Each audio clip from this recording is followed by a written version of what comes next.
교육을 치료하는 약. 20대 대통령 선거를 앞두고 사교육 걱정 없는 세상이 제안하는 교육 공약 11가지를 설명드리도록 하겠습니다. 11가지 교육 공약은 책임 교육을 위한 약 4가지, 공정 교육을 위한 약 4가지, 행복 교육을 위한 약 3가지, 총 11가지 공약입니다. 먼저 책임 교육을 위한 공약 4가지를 소개해 드리도록 하겠습니다. 첫 번째는 3중 학습 지원으로 학교 책임 교육을 강화. 두 번째는 자기 성장 평가제로 전환. 세 번째는 내 집 앞 좋은 고교를 만들기 위한 4가지 전략을 추진. 네 번째는 초중고 기초 수학을 튼튼히 하여 수학 교육을 혁신. 바로 이것입니다. 첫 번째, 3중 학습 지원으로 학교 책임 교육을 강화하자는 공약은 현행 기초학력 지원책은 단계가 진행될수록 학교 내 책임지도가 아니라 외부 전문가들에게 맡기는 그런 구조적 한계를 지니고 있습니다. 또한 학습 지원 대상은 최하위권 학생에만 국한되어 있고 정확한 진단 및 처방 시스템이 부실해서 학습 부진이 누적 심화되고 있다는 비판을 받고 있죠. 학교에서 개별 학생들의 다양한 특성을 고려한 촘촘한 교육적 지원이 부족한 현실인 것도 사실입니다. 또한 OECD 국제조사에 의하면 한국 교사들은 자기 효능감이 낮고 지속적인 전문성 성장 동력이 부족하다라는 비판을 받고 있기 때문에 책임 교육 강화를 위한 지원책들이 반드시 필요한 현실입니다. 그래서 사교육 걱정 없는 세상은 수업 시간에 학습 지원 전담 교사를 통한 지원, 또 학교 내에서는 수업 외적으로 담임 교과, 보건, 상담, 특수 교사들로 인한 다중지원 전문교사팀의 지원, 그리고 학교 바깥에서는 외부 전문기관, 또 가정 내에서 부모가 자녀의 학습을 지원하고자 할 때 적절한 지원책을 통해서 3중 학습 지원을 할 수 있도록 지원책을 제안합니다. 이 정책이 추진되려면 먼저 교원의 이론, 실천, 성찰 전문성이 지속적으로 성장하도록 지원하는 교원 양성 선발체제 개편이 필수적입니다. 또 기초학력 부진이 시작되는 초등학교 1, 2학년에 생애 첫 공부 단추를 지원하기 위해서 학급당 학생 수를 20명 정도로 적정화할 필요가 있습니다. 마지막으로 자녀의 학습 상황을 가정에서 확인하고 도울 수 있도록 학부모 안심 홈티칭, 예를 들면 학교급별로, 교과목별로, 또 수준별로 자녀에게 맞춤형으로 학습 커리큘럼을, 보충학습 커리큘럼을 지원하는 맞춤형 공교육 학부모 플랫폼이라고 할 수 있겠습니다. 이 플랫폼이 구축된다라면 문제집 한 권 사지 않고도 가정에서 자녀의 학습 상황을 적절하게 시기에 맞게 지원할 수 있는 방안들이 마련될 것으로 예상됩니다. 이렇게 3중 학습 지원으로 학교 책임 교육이 강화된다라면 돌봄, 학습 결손으로 인한 교육 격차를 완화하고 또 사교육비를 상당 수준으로 경감할 수 있는 효과가 있을 것으로 예상됩니다. 또한 다양한 학습자의 특성을 반영한 학교 교육을 통해 공교육에 대한 만족도와 신뢰도가 증진될 것으로 기대가 됩니다. 두 번째는 자기성장 평가제로 전환해야 된다는 것입니다. 대학생이 생각하는 고등학교는 어떤 모습이었을까요? 국제 비교를 통해서 나온 결과를 보면 우리나라 대학생의 80.8%는 고등학교를 사활을 건 전장터라고 인식했다라고 말합니다. 다른 나라들과의 비교를 보면 중국이 41.8%, 일본이 13.8%, 미국이 40.4%인 걸 보면 다른 국가들보다 적어도 2배 이상 사활을 건 전장터, 즉 치열한 등수 경쟁을 하는 곳이라는 인식이 강했고요.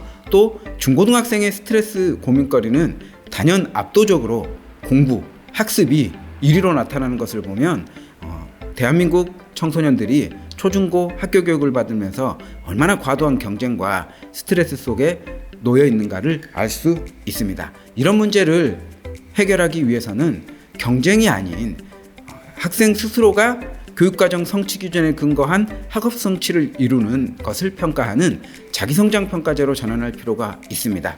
그래서 자기성장 평가제가 된다면 전 과목이 성취도를 평가하는 성취평가제, 그리고 교사별 평가, 논수령 평가 확대를 기반으로 평가 시스템이 전환되게 될 것입니다. 그리고 학교의 성적표도 좀 더 친절한 성취 기준에 근거한 학업 성취를 기록하는 학생 성장 평가표가 도입되게 됩니다.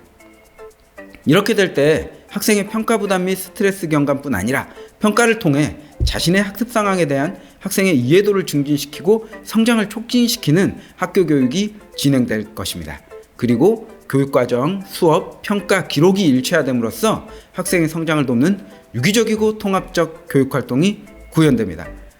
자녀의 학습 상황에 대해서 학부모께서 제대로 이해할 수 없었던 환경도 대폭 개선돼서 학부모의 이해도가 높아지고 공교육에 대한 신뢰도가 자연스레 구축될 것으로 예상되어집니다. 세 번째는 내 집 앞 좋은 고교를 만들기 위한 4대 전략을 추진하는 것입니다. 지난 국정감사에서 고등학교의 1인당 교육과정 운영비를 살펴보니 가장 낮은 학교는 1인당 39만 원을 쓰고 있고 가장 많은 학교는 1187만 원으로 격차가 매우 큰 것을 발견할 수 있었습니다. 학교의 교육 수준이라는 것은 학생에게 투여되는 교육비 수준에 따라서 결정된다는 사실은 자명한 사실입니다. 그런데 이렇게 교육비가 크게 격차나고 또 학교 유형별로, 지역별로 격차가 난다는 것은 학교의 질적 차이도 굉장히 많이 나타난다는 상황이죠. 그래서 이런 환경들을 개선할 필요가 있다라고 보여집니다. 또 학부모들께서 소위 명문대에 진학할 수 있는 가장 지름길이라고 생각하는 학교 유형인 영재학교 입학생들을 출신 지역을 분석해 본 결과 10명 중 7명이 서울 경기 지역 출신이었습니다. 또 전국 단위 자사고도 마찬가지였고요. 그런데 더 문제인 것은 서울 경기 지역 중에서도 사교육 과열지구라고 불리는 특정 지역에서 또 전국 단위 자사고 영재학교를 독식해서 입학하고 있다라고 하는 사실입니다. 또 희망 고교 유형별로 사교육비를 얼마나 쓰고 있는지 설문조사를 실시해 본 결과 일반고에 진학을 희망하는 학생들보다 전국 단위 자사고나 영재고에 진학하려는 학생들이 월 평균 100만 원 이상 고액 사교육비 지출이 4배, 5배가량 높은 것을 확인할 수가 있었습니다. 종합하자라면 소위 말하는 좋은 학교가 소수에 국한되어 있는데 그것마저도 특정 지역 혹은 고소득층에서 독식하고 있는 이런 불평등한 구조를 가지고 있는 것이죠. 그래서 사교육 걱정 없는 세상이 제안하는 정책은 내 집 앞에 어떤 학교에 가더라도 좋은 고교라는 신뢰를 주는 정책을 추진해야 된다는 것입니다. 그래서 4가지 전략을 추진해야 된다고 봅니다. 먼저는 고교 서열화로 인한 생태계를 복원하기 위해서 2025년까지 자사고 외고 국제고를 일반고로 전환하는 혹은 비평준화 지역을 평준화로 전환하는 정책을 완수해야 되는 첫 번째 전략을 추진해야 됩니다. 두 번째는 영재학교 과학고 위탁교육 체제로 전환해 영재교육을 정상화하는 방안입니다. 영재학교 입시를 시험으로 뽑고 또 영재학교 교육과정이 중학교 졸업 이전의 학생들을 고등학교급으로 선발해서 대학교 교육과정을 가르치는 이러한 폐단들이 과도한 사교육을 유발하고 또 만들어진 영재를 육성한다라는 비판들을 받고 있기 때문에 이러한 부분들은 과감하게 영재교육 정상화 방안을 추진해서 개선할 필요가 있겠습니다. 또 한 가지는 모든 고교가 질 높은 교육을 실시하도록 하기 위해서 고교 학점제를 안착시키고 모든 고교의 국민 만족도를 끌어올리는 전략을 추진해야 됩니다. 그리고 마지막으로는 서두에 말씀드렸던 것처럼 고교생의 1인당 교육과정 운영비를 상향 평준화해서 학교 교육의 질을 근본적으로 끌어올리는 정책을 추진해야 됩니다. 네 번째 공약은 초중고 기초수학을 튼튼히 하여 수학교육을 혁신하는 것입니다. 초등학생들부터 수학을 포기하는 소위 수포자 비율, 또 기초학력 미달 학생 비율들을 보면 수학교육이 얼마나 부실하게 진행되고 있고 또 수학교육 때문에 얼마나 많은 사교육비를 투자하고 있으며 또 초등학생 때부터 수학을 포기해야 되는 과목, 흥미가 없는 과목, 지옥 같은 과목으로 인식하게 하는지를 알 수가 있습니다.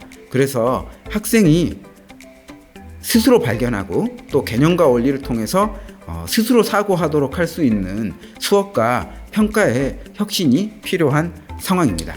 그래서 사교육 걱정 없는 세상은 수학교육 혁신위원회를 두어서 수학교육 정책의 일관성을 유지하도록 하는 것을 제안합니다. 어느 때는 수학교육의 교육과정의 양을 늘려야 된다고 하고 어느 때는 줄여야 한다고 하고 이런 일관되지 않는 방향들이 교육 현장을 혼란스럽게 하는 상황들은 더 이상 있어서는 안 되겠습니다. 또한 전국시도교육청에 수학 수업 지원 센터를 설립해서 선생님들의 수업과 연구를 지원하고 학교급별 수포자 발생 원인 분석 그리고 이를 해소하는 대안을 연구하고 학교 현장에 공급하는 이런 일들이 필요하겠습니다.